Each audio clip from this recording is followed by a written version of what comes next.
Jacob Arbenz, también llamado el Suizo, fue de una familia con buenos recursos. Su padre era dueño de una farmacéutica. Luego de un tiempo el padre de Jacob perdió todo el negocio y quedaron en quiebra, por lo que un amigo alemán del señor Hans Jacob Arbenz Grobli le dio trabajo en una finca para poder mantenerse económicamente. En este periodo Jacob Arbenz comenzó a hacer ejercicio por andar en fincas, por lo que se decidió al tiempo meterse a la escuela politécnica. Luego de un tiempo Arbenz empezó a ascender, por lo que en un evento de boxeo tuvo que pelear incluso con el instructor al cual noqueó. En un evento en la feria de Jorge Ubico por la celebración de su cumpleaños, ese fue un momento fundamental para la vida de Arbenz, ya que aquí conoce a la señorita María Villanova. Ella era de una nacionalidad salvadoreña, proveniente también de una familia de buenos recursos. En el transcurso del tiempo, Arbenz y María Villanova tienen 3 hijos. En el tiempo, Arbenz se interesa por la política y empieza a ver cómo formar parte de ella. Llegan algunos nazis al territorio de Guatemala y Jorge Ubico da un discurso, y esto a la población le disgustó y por ello hubieron manifestaciones. Estas manifestaciones tuvo un clímax por la muerte de la maestra María Chinchilla. Esto provocó que el pueblo se uniera más.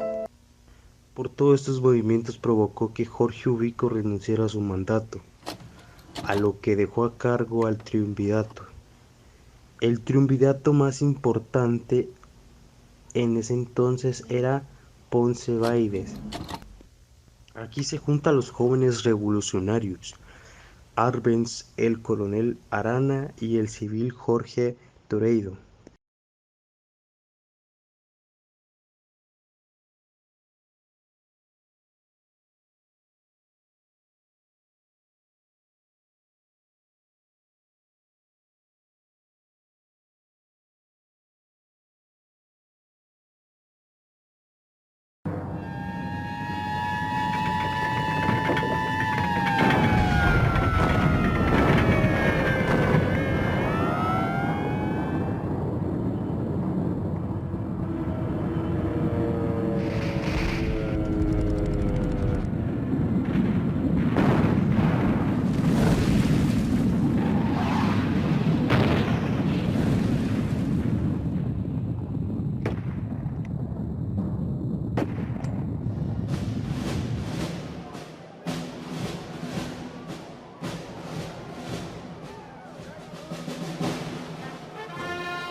El fin de la Segunda Guerra Mundial en agosto de 1945 expresó la culminación de la alianza de los aliados vencedores, que se habían mantenido únicamente por el enemigo común, Alemania nazi.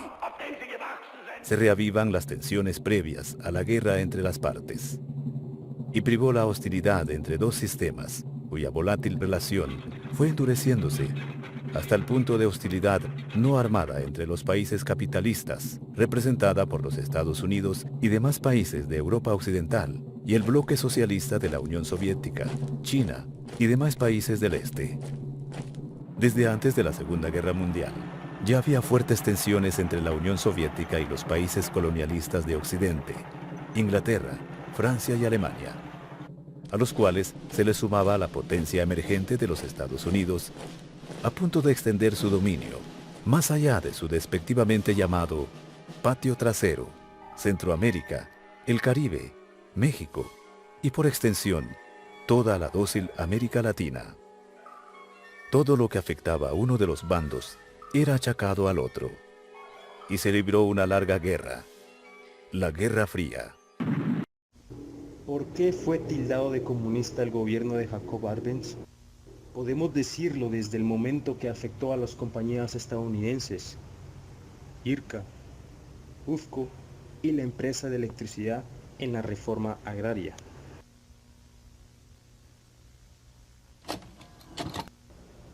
El presidente de Estados Unidos dijo, ese gobierno es un problema, con ese apoyo popular que tiene, se revela, no quiere atender las necesidades de nuestra patria, quieren crecer y quedarse todo para ellos.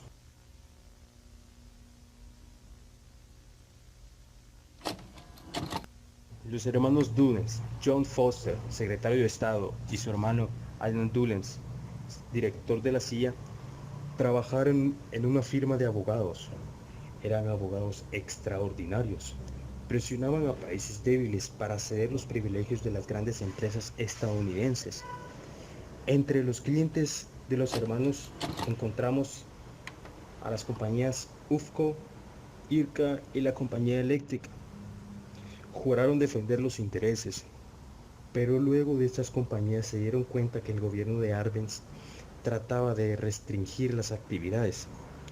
Con esto los hermanos Dulles fallaron, no podían proteger a sus clientes. Con esto empezó a surgir el odio hacia Arbenz. Ya tenían una manera para sacarlo. El gobierno de Arbenz.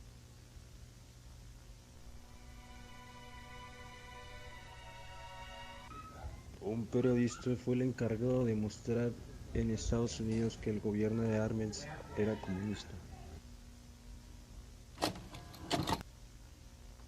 Y un periodista de Estados Unidos del New York Times se dio cuenta de todo lo contrario a lo que decían los periodistas y luego lo censuraron y fue expulsado de Guatemala por decir la verdad. El presidente de Estados Unidos aprueba una operación para eliminar a Arbenz del poder. Se trataba de desaparecer el gobierno de Arbenz. Acá empieza la llamada guerra psicológica por parte de la CIA.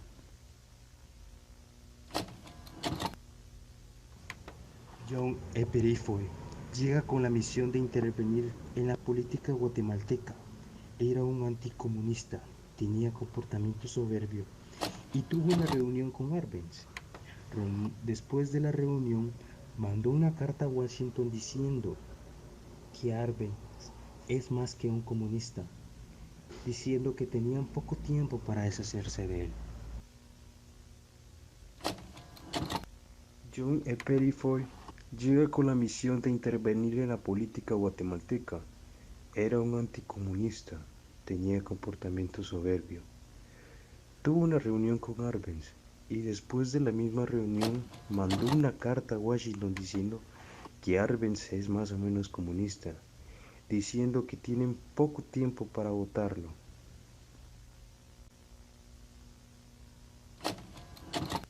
El 1 de mayo de 1954 empezó el operativo de la Radio Liberación Magedo por parte de la CIA en Estados Unidos y más adelante desde Honduras. El lavado de cerebro había empezado con gran fuerza. El discurso de la CIA empezó poco a poco a hacer efecto en la población por la idea comunista, creó temor en el ambiente. Papel de padre de Guatemala, usado para tirar el gobierno de Arbenz.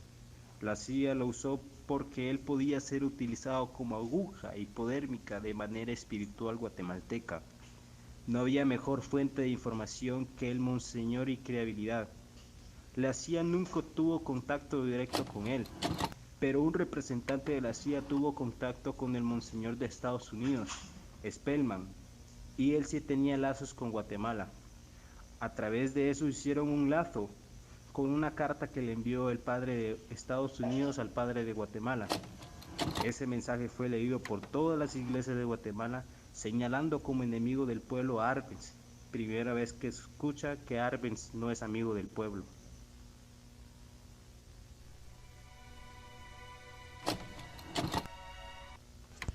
Arbenz trata de juntar a las Naciones Unidas por el medio que ya tenía, pero Estados Unidos interviene y se enfurece. Amenaza con intervenir con los problemas de estas dos potencias en Egipto y en Chipre. El 25 de junio, el Consejo de Seguridad desiste por mayoría. Solo pocos países votaron a favor de Guatemala, entre ellos países comunistas como la Unión Soviética. A los ingleses no les interesó Guatemala, pero votaron en contra por no querer tener problemas después con Estados Unidos.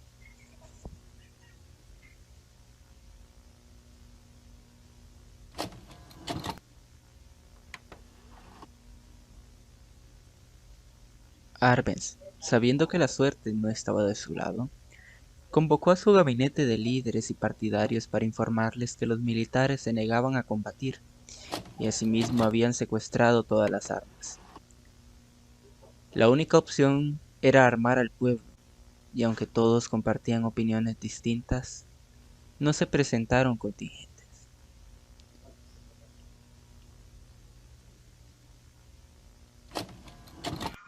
Llegaron a manifestar civiles a la embajada de manera inocente.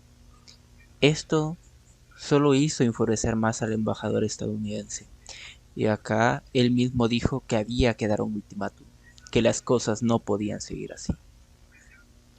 Nos hemos indignado ante los ataques cobardes de los aviadores mercenarios norteamericanos que, sabiendo que Guatemala no cuenta con una fuerza aérea adecuada para rechazarlos, han tratado de sembrar el pánico en todo el país, han ametrallado y bombardeado a las Fuerzas Armadas que combaten en el oriente de la República, impidiendo sus operaciones. ¿En nombre de qué hacen esas barbaridades? ¿Cuál es su bandera? Todos la conocemos también. Han tomado de pretexto al comunismo. La verdad es muy otra. La verdad hay que buscarla en los intereses financieros de la compañía frutera y en los de los otros monopolios norteamericanos que han invertido grandes capitales en América Latina, temiendo que el ejemplo de Guatemala se propague a los hermanos países latinoamericanos. El tiempo se encargará de demostrar que lo que ahora digo es verdad. Sin embargo, ellos se aferran a sostener que el comunismo internacional es el causante de lo que ocurre en Guatemala y en nombre de ellos es que tratan de ensangrentar aún más al país y de destruir nuestra economía. Como mi gobierno ha sido acusado de ser de naturaleza comunista, sin que hayamos podido desvanecer que no lo es, aun cuando hemos empleado todos los medios para convencer a los elementos reaccionarios del mundo de que lo sostenido por los círculos gobernantes norteamericanos es una patraña, y como estos círculos harán más despiadada la agresión contra Guatemala, he tomado una dolorosa y cruel determinación. Después de meditarlo con una clara conciencia revolucionaria, he tomado una decisión de enorme trascendencia para nuestra patria, en la esperanza de detener la agresión y devolverle la paz a Guatemala. He determinado abandonar el poder y poner el mando del Ejecutivo de la Nación en manos de mi amigo, el coronel Carlos Enrique Díaz, jefe de las Fuerzas Armadas de la República. Yo fui electo popular y mayoritariamente por el pueblo de Guatemala, pero he tenido que luchar en condiciones sumamente difíciles. La verdad es que la soberanía de un pueblo no se mantiene si no tienen los elementos materiales para defenderla. Luchamos hasta donde las condiciones lo permitieran, hasta un punto en que ir más allá se perdería todo lo que hemos ganado desde 1944. Al tomar esta actitud, no pienso más que en el pueblo y por ello he creído de mi deber contribuir hasta el último instante a salvar mucho de lo que conquistamos en los pasados años revolucionarios. Me hice cargo de la presidencia de la República con gran fe en el régimen democrático, en la libertad y en que es posible conquistar la independencia económica y política de Guatemala. Os digo adiós, amigos míos, con amargo dolor, pero manteniendo firmes mis convicciones. Guardad lo que tanto ha costado. 10 años de lucha, de lágrimas, de sacrificios y de conquistas democráticas son muchos años como para contradecir a la historia. No me han acorralado los argumentos del enemigo, sino los medios materiales con que cuentan para la destrucción de Guatemala. Yo os hablé siempre de que lucharíamos costase lo que costase, pero ese costo desde luego no incluía la destrucción de nuestro país ni la entrega de nuestras riquezas al extranjero. Quizá piensen muchos que estoy cometiendo un error. En lo profundo de mi conciencia no lo creo así. Solamente un juicio histórico posterior podrá determinarlo. Deseo que se mantengan las conquistas populares de octubre, que se restablezca la paz una vez hayan sido expulsados del país los invasores y que tenga éxito la gestión del gobierno que organice el coronel Carlos Enrique Díaz, con la satisfacción de quien cree que ha cumplido con su deber, con fe en el porvenir. Yo digo, viva la Revolución de Octubre, viva Guatemala. Mucha gente cuestiona a Arbenz, acusándolo muchas veces de que el por qué luchó por la revolución si se iba a rendir tan fácil.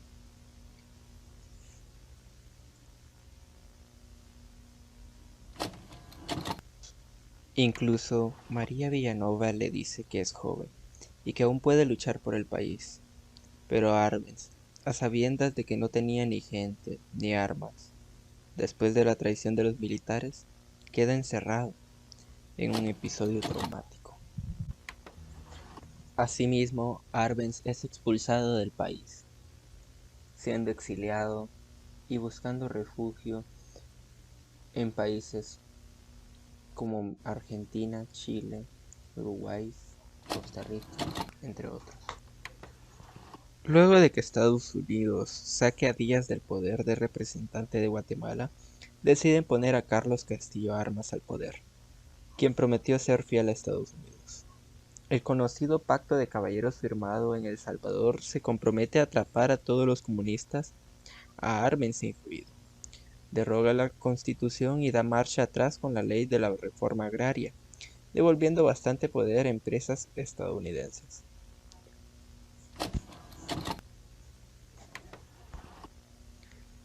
En México se hizo una asociación de amigos de Guatemala en defensa de la democracia. En esa manifestación estuvo Frida Kahlo, casi muerta, pero con su bandera haciendo acto de presencia. El gobierno estadounidense dice que, como era de esperar, él salvó a Guatemala del comunismo. El mensaje dice que el propio gobierno de Guatemala se liberó después de las acusaciones para la empresa bananera. Siendo una falsa, el movimiento fue totalmente por parte de los estadounidenses. Arbenz llega a Suiza y duró poco por las insistencias de Estados Unidos. Incluso se metió en leyes suizas, incumpliendo con su constitución, que cualquier hijo suizo podría reclamar la ciudadanía. Luego va a Francia, donde no dura mucho tiempo, igual por lo de USA, y México le impide regresar a América Latina con la excusa de que no pueden llegar porque no es momento de regresar a México. Luego se va a Checoslovaquia, donde por más razón lo tildan de comunista, al irse a vivir un país comunista. Luego se va a la Unión Soviética y Rusia. Luego recibió asilo político en Uruguay por 3 años. En julio de 1957, Carlos Castillo Armas es asesinado en un atentado por agentes ligados al dictador dominicano Rafael Leónidas Trujillo, vinculado a la CIA, donde sucede el viejo Miguel Ydígoras Fuentes. Sirve a Estados Unidos igual, quien ayuda a tener entrenamiento para combatir a Cuba. Arbenz va a la Cuba revolucionaria con su familia. Cuando triunfa Fidel Castro en Cuba, los invita para que no estén desamparados. En 1965, lastimosamente, Arabella Arbenz se quita la vida. A final de cuentas, Arbenz muere en El Salvador el 27 de enero de 1971. La muerte fue provocada por el deterioro de los exilios y sobre lo fuera que fue quedando del mundo político. María Villanova no deja que sus restos salgan del país por miedo de saber cómo iba a actuar el pueblo de Guatemala. Arbenz llega a Guatemala a recordar honores el 19 de octubre de 1995.